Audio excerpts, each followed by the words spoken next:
Good morning everyone. এই just ঘুম থেকে উঠলাম আর এই যে বিছানায় চা নিয়ে বসে পড়েছি তিনজনায়।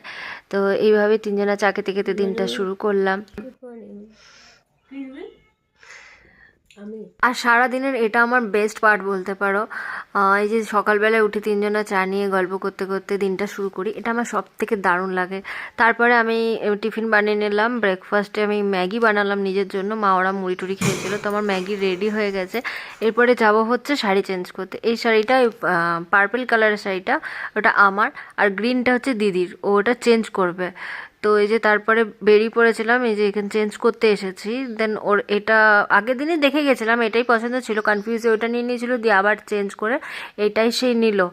আর এই যে একটু নিজেকে না দেখালে হয়, তো এই যে আমি তারপর ওখান থেকে বেরিয়ে ট্রাই করলাম স্প্রিং পটেটো, যেটা আমার মোটামুটি লেগেছে। অ্যান্ড তারপরে চলে গেলাম সিজলার খেতে, যেটা আমার খেতে কদিন ধরে খুব ইচ্ছা করছিল। তো এই ছিল আজকের ব্লগ। Thanks for watching.